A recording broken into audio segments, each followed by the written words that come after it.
في بريطانيا سنة 2001 أصوات ضعيفة للحيوانات المصابة في كل مكان، لعاب سايل، أقدام متورمة، إنتاجية لبن بتقل، حيوانات بتقع، ونفوق بالملايين، مزارع بتفلس، وتجارة خارجية محظورة، والدولة كلها بتعلن حالة طوارئ عشان تتحط بريطانيا في قائمة الدول المحظور استيراد منها حيوانات أو لحوم. المشهد ده مش خيالي، ده واحدة من أكبر التفشيات اللي حصلت في التاريخ، واللي خسر بريطانيا وقتها أكتر من 8 مليار جنيه استرليني في شهور قليلة. كل ده بسبب حاجة بسيطة خالص، فيروس صغير لدرجة إن إحنا مش قادرين نشوفه بالعين المجردة، كعادة كل الفيروسات بالمناسبة، يعني علشان يعلن عن نفسه إنه من أخطر فيروسات العالم تهديد للثروة الحيوانية، فيروس الحمى القلعية.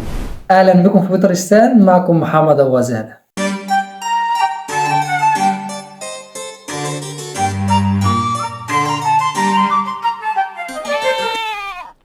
في القرن الستاشر راهب إيطالي اسمه هيرومينوس فاركستوريوس. الراجل ده كان قاعد في مدينة البندقية في الدير بتاعه سنة 1514، لا بيه ولا عليه.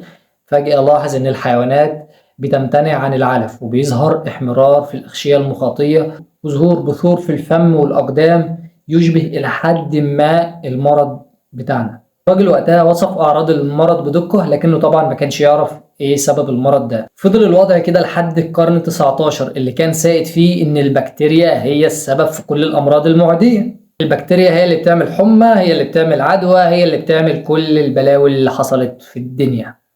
البكتيريا هي أس الفساد. فضل الوضع كده لحد ما جه عالمين ألمان سنة 1897، فريدريش لوفر وزميله بول فروخ.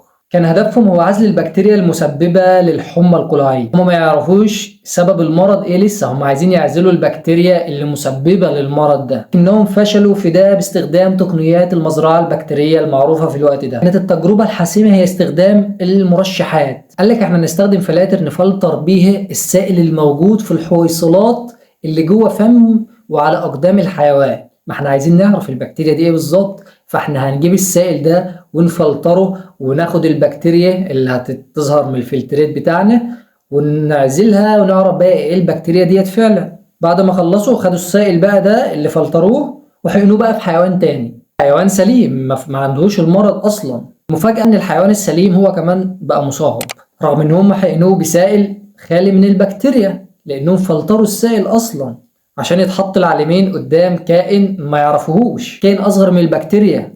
علشان بعد سنة من بداية التجارب يعلن لوفر وفروخ عن اكتشاف أول كائن حيوي ممرض، كائن أصغر من البكتيريا أطلقوا عليه لاحقا اسم فيروس، عشان يكون فيروس الحمى القلعية هو أول فيروس حيواني يتم اكتشافه علميا. بعد كده بقى صديقي بدأ عالم جديد من فهم الكائنات موجودة معانا من آلاف السنين لكننا ما كناش نعرف. بدأنا نفهم ونعرف عن كائنات أكتر، كائنات دقيقة بتسبب المرض، كائنات أصغر من البكتيريا، لها صفات متغيرة شوية عن البكتيريا، صفات غريبة شوية، طريقة تكاثرها أغرب. والكائنات ديت للأسف عرفنا إن ملهاش علاج، لو ما تعملش لها لقاح مش هيكون لها علاج، ملهاش دواء معين يقضي على الكائنات دي، ولازم يتعمل ضدها تحصين أو لقاح علشان أنبه المناعة إن في فيروس معين ممكن يجي، فالمناعة تكون واخدة حذرها عشان لما الفيروس ده يهجم على الجسم تقدر تصده. علشان تتوالى الاكتشافات بعد كده والعلماء يعرفوا إن فيروس الحمى القلعية مش مجرد فيروس واحد، ده مجموعة من الأنواع، كل نوع سموه عترة. وعرفنا كمان إنهم 7 عترات، وكل عترة تحتها سلالات كتيرة من الفيروس. والسبع عترات الرئيسية هي الأو والإي والسي، سات 1 سات 2 سات 3 وإيشا 1. بعدها بدأت الدول تدرك إن المرض ده فعلا كارثة، كارثة اقتصادية، كارثة على التجارة، كارثة على الصناعة، على الغذاء. أوروبا وأمريكا الشمالية مثلا طبقوا سياسات صارمة جدا ضد المرض ده، سياسات للقضاء على المرض تماما، سياسة الذبح والإعدام الفوري. قال لك احنا مش هنستنى بقى ان احنا نطعم الحيوان او كل الكلام ده، اي حيوان مصاب اذبح على طول، اي حالة مريضة تعدم، اي حالة يشتبه انها مريضة برضو تعدم، اي حالة معدية من قدام حالة مفكرة ان هي ممكن تكون مريضة قال لك هتعدم برضو. السياسة دي عالمية قاسية جدا وتطبيقها بيكلفهم كتير كتير خالص. انت عندك بتذبح اي حيوان مصاب مش هتعالج، انت عندك مثلا نسبة الوفيات اللي هتموت من ضمن الحالات المصابة ما تعديش 10%. يعني انت لو تصاب عندك 100 حيوان هيموت منهم 10. لو عالجت الباقيين هيعيشوا عادي. يعني مش كل اللي هيتصاب هيموت، ليه تعدم كل العدد ده؟ مع ذلك السياسة ديت كانت ضمان لسنين قدام ان المرض يتنسف من ارضهم، ما يحتاجوش تطعيم بمليارات الدولارات كل سنة، لحد ما جه مسلم وباء المملكة المتحدة في 2001. حصل تفشي هائل في بريطانيا، اضطروهم لذبح 6 ملايين راس من الماشية، فكان تأثيره الاقتصادي طبعا ضخم جدا كمان، لكنه عاد تسليط الضوء على خطورة فيروس الحمى القلعية حتى على الدول اللي بتزعم ان هي متقدمة. اما تاريخ انتشار الحمى القلعية في مصر، فالفيروس كان متوطن في مصر من قرون فاتت. مصر كانت جزء من الشرق الاوسط وافريقيا، كانت جزء من المنطقة الموبوءة. مصر ممر لكل دول العالم، وسط بين الشرق والغرب، فطبيعي جدا يمر عليها الفيروس. طبيعي ان مرض زي ده عبر للقارات يكون موجود فعلا في مصر. في الخمسينات بدأت مصر بالتعاون مع المنظمات العالمية في التطعيم ضد الفيروس. متى كان الموجود في مصر هي العترة او فضلنا عارفينها وعارفانا نحصن ضدها كل سنة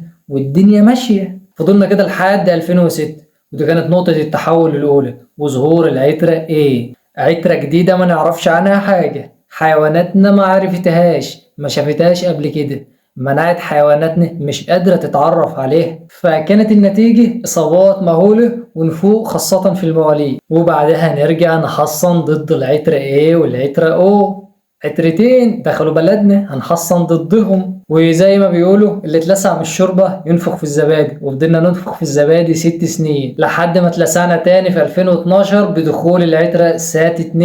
كده بقى عندنا 3 عترات. جه هو بقى 2012 ودي فعلا كانت أزمة حقيقية، لأنه يعتبر هو الأزمة الأكبر والأكثر شهرة في تاريخ الحمى القلعية حديثا في مصر، وده بسبب العترة الجديدة اللي دخلت مصر ودمرت الثروة الحيوانية في مصر في الوقت ده، لأنه كان انتشار كبير وسريع في معظم محافظات مصر، خسائر اقتصادية مهولة للمربيين وأصحاب المزارع وللدولة عامة، نفوق كبير للحيوانات وخاصة صغار الحيوانات، لحد ما الموضوع عمل ذعر شعبي واسع واحتجاجات. دكتور أحمد خالد توفيق بيحكي عن المرض ده في مقالة بعنوان خواطر قلعية. توقف المرور في طنطا تماما، تحولت طنطا إلى موقف كبير لا تتحرك فيه أي سيارة، وعرفنا أن السبب هو الفلاحون الذين توفيت مواشيهم بالحمى القلعية. لقد ضربت الحمى القلعية طنطا بعنف، وقيل أن العدد تجاوز 8000 رأس، بالذات في قريتي بشوي الملق بمركز قطور وميت غزال بمركز السلطة. حمل الفلاحون جثث مواشيهم وألقوها في شارع البحر أمام المحافظة طالبين التعويضات. شارع البحر هو الشريان الوحيد المتدفق في طنطا، ومعنى أن يتوقف هو موت البلدة تماما. ثقافة الاحتجاج في مصر إن كانت له ثقافة تتلخص في عبارة واحدة: اقطع الطريق على أولاد.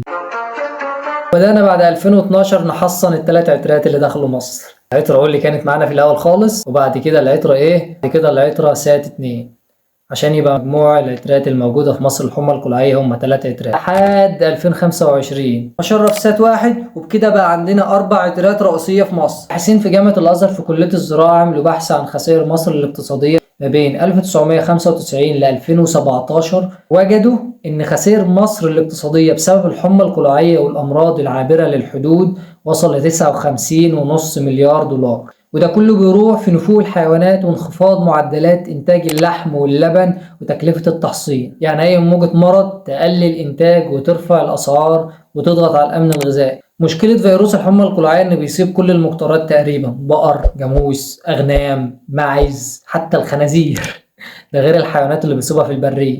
كمان تحكيمه صعب جدا، المرض عابر للقارات والدول، المرض بينتشر لحد 100 ميل. الفيروس ده بيتنقل بالهواء أو بالتلامس المباشر أو الغير مباشر للحيوان أو لأي حاجة تخصه من أكل الإفرازات، يعني مش عاتق أي حاجة.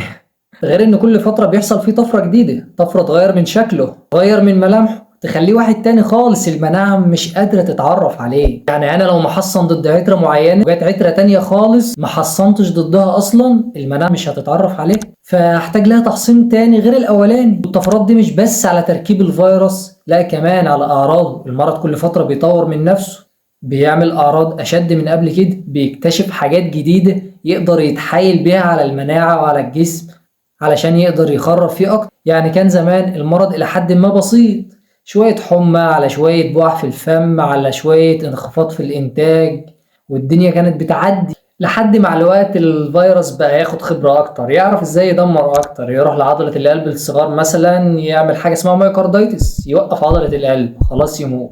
والموضوع بدأ يتطور معاه لحد ما بقى يروح لبعض الحالات الكبيرة فعلا ويعمل نفس اللي كان بيعمله مع الصغار، يعمل مايوكاردايتس ويموته فعلا. مشكلته مع الصغار إنه بيدمر كل النشء خالص، بيموت كل المواليد اللي كانت هتشيل الثروة الحيوانية الفترة الجاية. ده غير بعض المشاكل اللي بقى يعملها مؤخرا كمان، من التهاب في الجهاز الهضمي لدخول بعض الميكروبات الثانوية بعده تنفسيا، لمشاكل في الحافر، لإنتاج اللبن، لتدمير مركز تنظيم الحرارة في الجسم، لمشاكل في الحالة التناسلية للذكور والإناث. وترابيزات بلياردو وبنج. يعني حرفيا اللي بيعدي من المرض بيتكتب له حياة جديدة، بيكون خلص عليه أصلا، ما عادش هينفع الثروة الحيوانية في حاجة. طيب عشان نفهم المرض أكتر ونقدر نتغلب عليه، عايزين نعرف الفيروس ده ابن مين؟ ابن مين في الفيروسات؟ من عيلة مين؟ بص يا سيدي، الفيروس ده من عيلة اسمها بيكرونا فيريدي. ايه بيكرونا؟ هو ده قريب من فيروس كورونا؟ بالظبط، بس يا ريت زي كورونا. الفيروس ده مادته الوراثية هي الار ان ايه زي كورونا، وده بيخليه سريع في الطفرات، لكنه بيختلف عن كورونا في الحجم، هو صغير جدا جدا عن كورونا. ده غير انه اقوى منه. كورونا كنا بنقضي عليه بشويه ميه وصابون وكحول، ده محتاج حاجات اقوى، محتاج صودا وفورمالين عشان نقضي عليه. طيب سؤال تاني، ليه التحصين بيفشل ساعات؟ الحقيقه فشل التحصين مش لان اللقاح وحش او ضعف في مهاره الاطباء، المشكله الحقيقيه ان الفيروس بيتغير اسرع ما العلم يقدر يجري وراه. المشكله من الاساس في الكائن الغريب ده نفسه، في جيناته، في طفراته، وده حاجة خارج إرادتنا كأطباء بيطريين وعلماء. المنظمة العالمية لصحة الحيوان عندها قاعدة مهمة جدا، وهي إن الدولة المصابة لا يصح أن تصدر الحيوانات إلى الدول الغير مصابة، وده منطقي جدا علشان عترة واحدة ممكن تدمر بلد كاملة، تفقدها وضعها كدولة خالية لسنوات من المرض. وده اللي خلى دول كتير توقف الاستيراد فعلا من دول مصابة، وخلى مصر نفسها تمنع دخول حيوانات من بعض الدول الأفريقية اللي منتشر فيها بعض السلالات للحفاظ على أسواقها الحالية والمستقبلية. وطبقا للمنظمة العالمية لصحة الحيوان بيتم تقسيم الدول لثلاث مجموعات على حسب نسبة انتشار الحمى القلعية فيها. المجموعة هي دول خالية من الحمى القلعية تماما، زي كندا وأمريكا واليابان ومعظم دول الاتحاد الأوروبي، ما عندهمش أصل المرض،